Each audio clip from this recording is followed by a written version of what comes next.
Hey guys, what's going on? Jeb here, and in today's video, we're going to be doing a little bit more shorter-term technical analysis on Bitcoin, because in today's video, I want to discuss why a rally is likely coming to Bitcoin, but we still haven't confirmed one yet. In this video, I want to go over the different technical confirmations that I'm going to be looking for to decide that Bitcoin is actually properly starting a rally, and after we've confirmed that we're starting the rally, how we can confirm that the rally has actually gone into full swing and is in full effect. There's a lot of different confirmations we're going to be looking at, and I think they are very, very important. It's important that you understand how to confirm a rally so that you don't make a trade too early or that you don't miss the trade entirely. So we're going to be discussing all of that and more in today's video, but I also want to dive into some news having to do with the Federal Reserve's president and his opinion on cryptocurrencies, and we're also going to be just talking about a story coming from Steve Wozniak, because he is now working in blockchain. Guys, I think you're going to enjoy today's video, so if you do, please smash that like button. It helps with the YouTube algorithm to get these videos ranked so that we can push the gospel of Bitcoin and cryptocurrencies to the masses.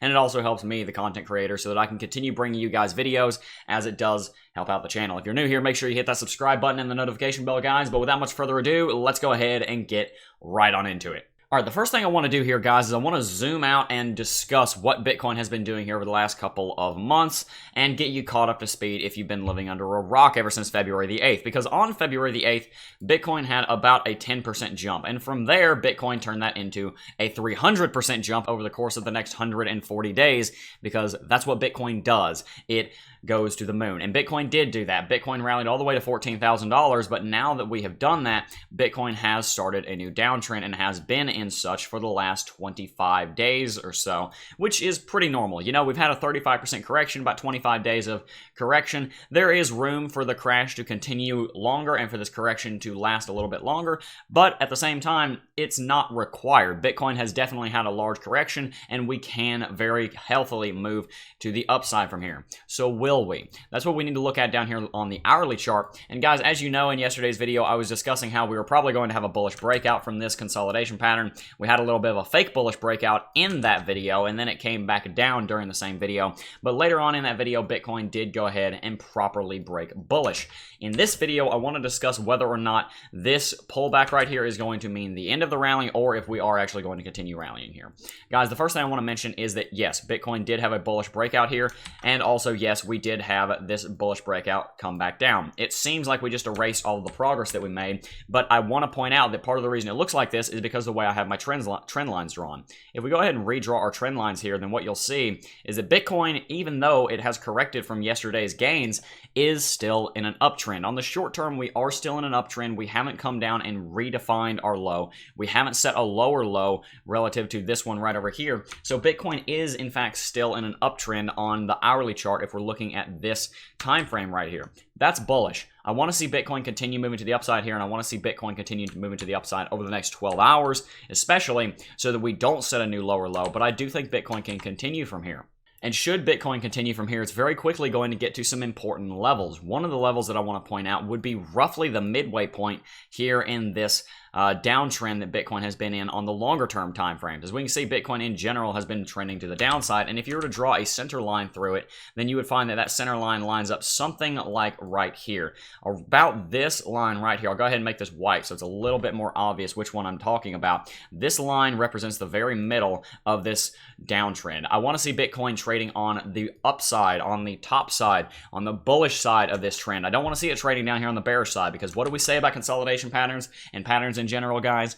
The level that you're trading against is the one you're more likely to break. As you can see, Bitcoin in its history here has been doing the majority of its trading not above that midline. It's been doing the majority of its trading below that midline. So what I want to see is for Bitcoin to get above this level and continue coming up here and test this resistance, and maybe stay up here for a week or so and then break that downtrend somewhere over here. It might be before the end of the month. It might be a little after. Whenever it happens, that's what I want to see happen. And that is one of the first confirmations I'm going to be looking for, is for Bitcoin to not only get above this center line, wherever exactly it is. You can draw it in many different places.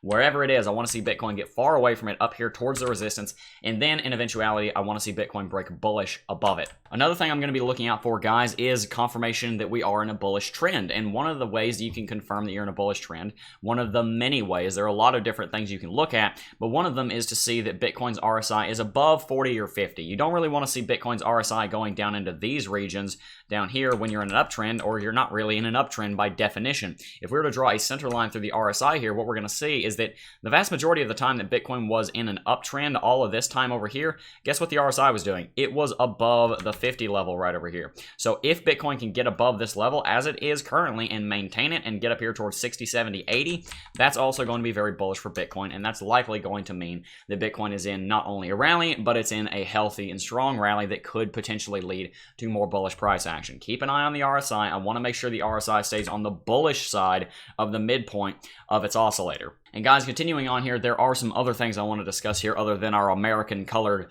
trend lines up here. I want to talk about our oscillator some more.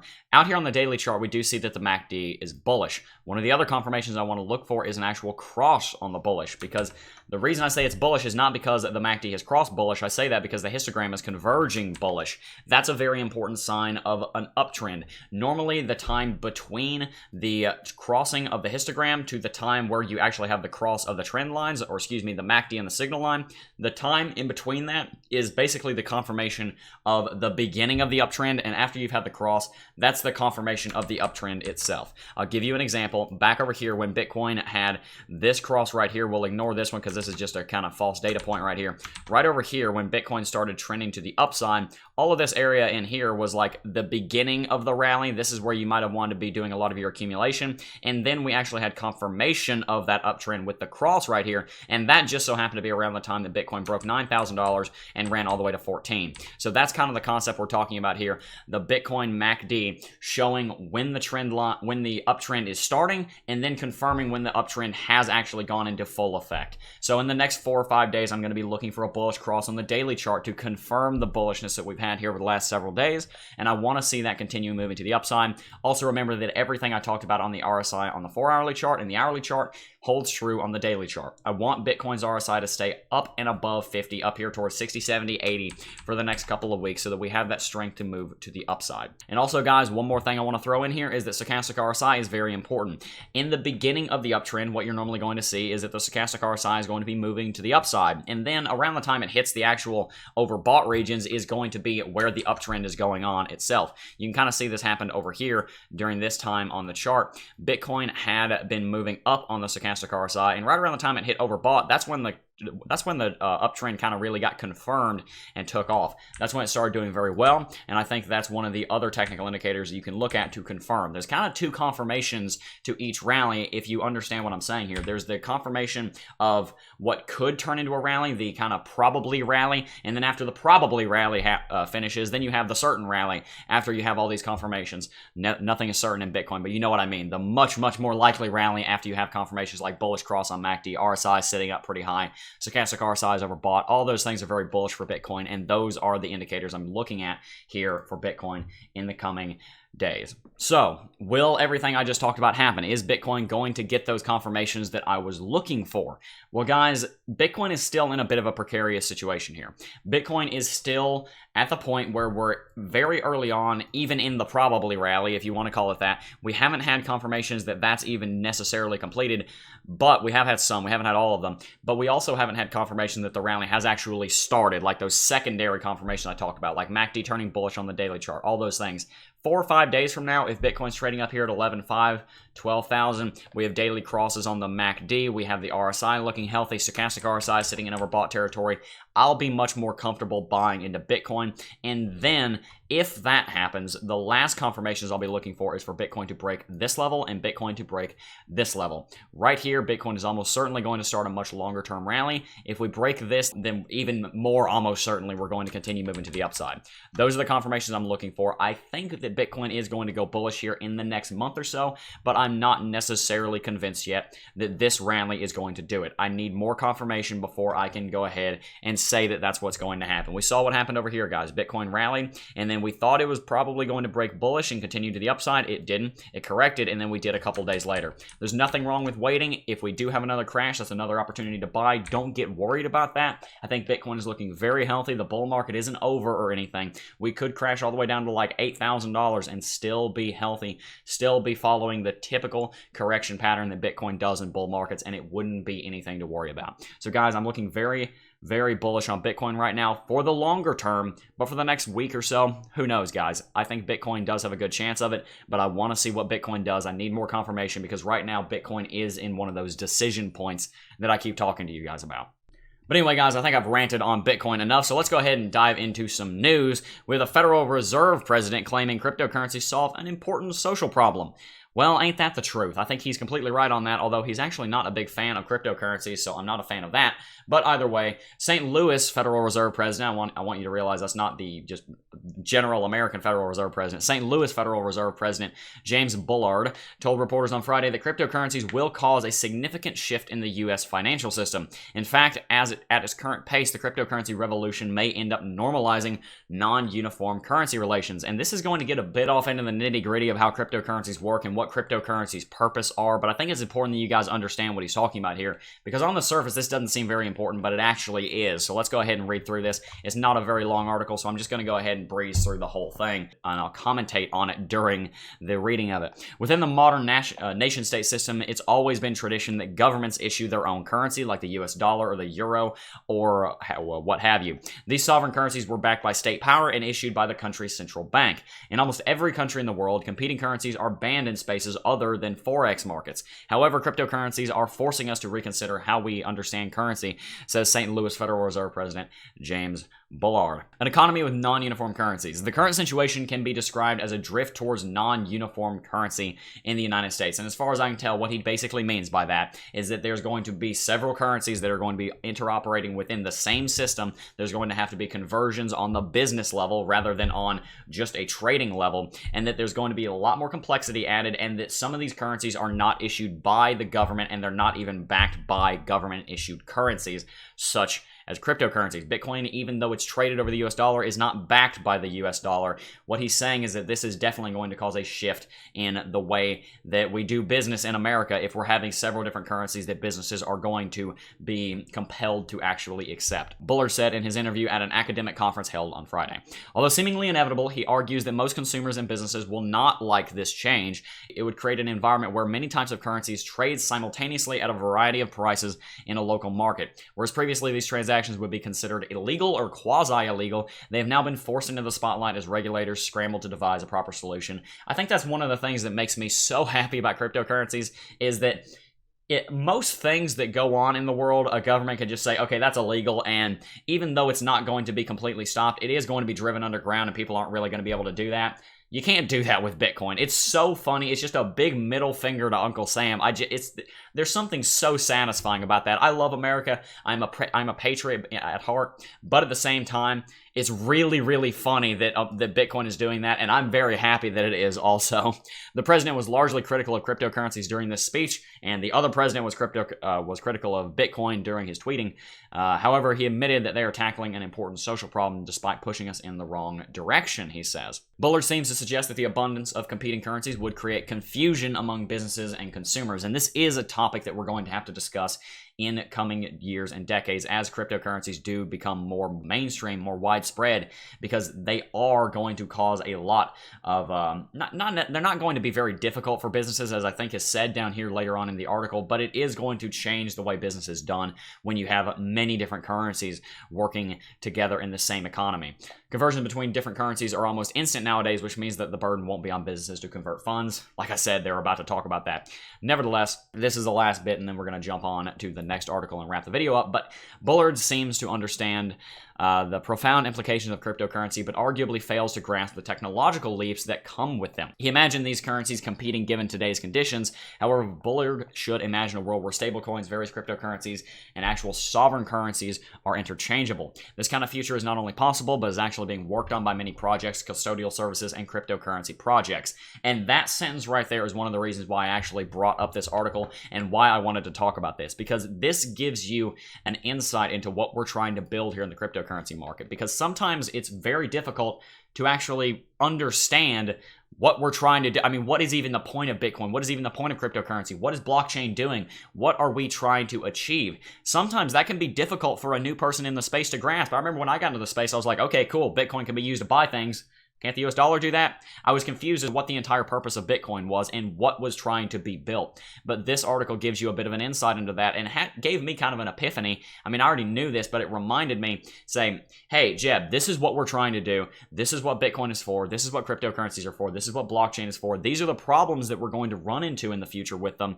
At least what the Federal Reserve President of St. Louis thinks, I think is very interesting. Anyway, guys, that's pretty much what I wanted to discuss in this article. I do hope you guys got some value out of that. Of course, you can go and type this into Google and find this if you want to read it on your own. But we're going to move on here, and this one's going to be a little bit briefer. I want to basically just talk about how Steve Wozniak is working in blockchain. He's working on an interesting project, but I'm not even really interested in the project. I'm interested that the name Steve Wozniak is in blockchain. Steve Wozniak, the co-founder of Apple, none other, you've probably heard his name before, is reportedly developing a new blockchain-based startup in Malta. Wozniak's new venture called eForce will focus on making energy consumption more efficient and transparent, saving money and doing good for the environment. There is probably, I don't know because I don't work in that industry, but there is probably a whole lot of money in that industry. I'm looking into a business a couple years from now having to do with solar and competing with traditional power companies, so something like that I do think has a lot of money to be made. That could be a very, very profitable company. I'd like to see where this goes. Like I said, I'll keep following this in the background, seeing if this develops into anything interesting. The main thing I want to point out was another gigantic name like Steve Wozniak stepping into cryptocurrency, guys. I remember when I first got into Bitcoin, stuff like this wasn't happening. I mean, the only big name you heard in the cryptocurrency space really was China, and that was because China was trying to ban Bitcoin. You didn't see this kind of stuff. You didn't see Steve Wozniak and Facebook and the CFTC and the SEC and Bakkt and TD Ameritrade. You didn't see all these big names in the world of finance and technology stepping into the cryptocurrency space. But guess what? You do now. That alone is one of the most bullish and most critical fundamentals that I think we've seen in a long time. Very happy about that. I hope he does well with this project. And like I said, I will keep up to date on this project, or at least I'll try to follow it and see if this has, if this bears any fruit that we can discuss here on the channel that might be good for the cryptocurrency space. Anyway, guys, that's going to pretty much wrap it up for today's video. I do hope you did enjoy today's video. And by the way, I do have a Twitter that I'm starting to be a lot more active on. If you guys want to follow me on Twitter, the @ is @CryptoJeb. Come at me on Twitter, and I will respond to you, hopefully. I do try to respond to all of the comments. Sometimes I can't, guys. There's literally over 100,000 comments on the YouTube channel at this point, so it's very difficult, but I do try to at least read every single comment on the YouTube channel, and I'll try to respond to everything I get on Twitter. So if you have anything that you want to get in touch with me about, you can do it on Twitter, you can do it at my email address, you can do it on Discord. By the way, there is someone that's been impersonating my email, and as far as I'm aware, there is basically no recourse that I can take. He's been using the email cryptojeb0@gmail.com.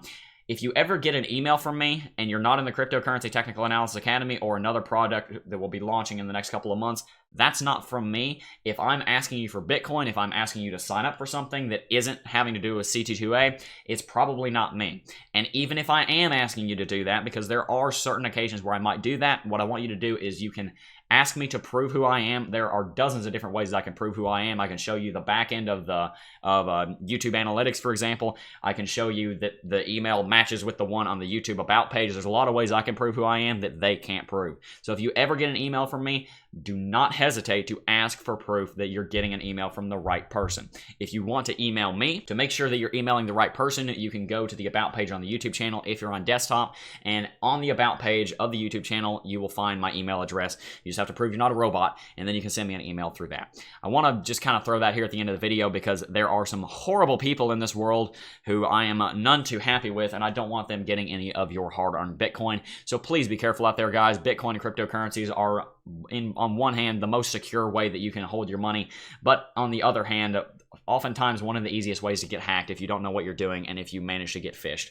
So please be careful out there, guys. I do hope you did enjoy today's video and the concepts discussed herein. If you did, go ahead and hit that like button. It does help out the channel when you do so, and I would be appreciative if you did. It helps us rank in the YouTube algorithm and keep pushing the gospel of Bitcoin, and it does also help the YouTube channel here and me and my business. Also, if you're new here and you did enjoy today's video, make sure you hit that subscribe button and the notification bell, guys, and tell me what you thought in the comment section down below.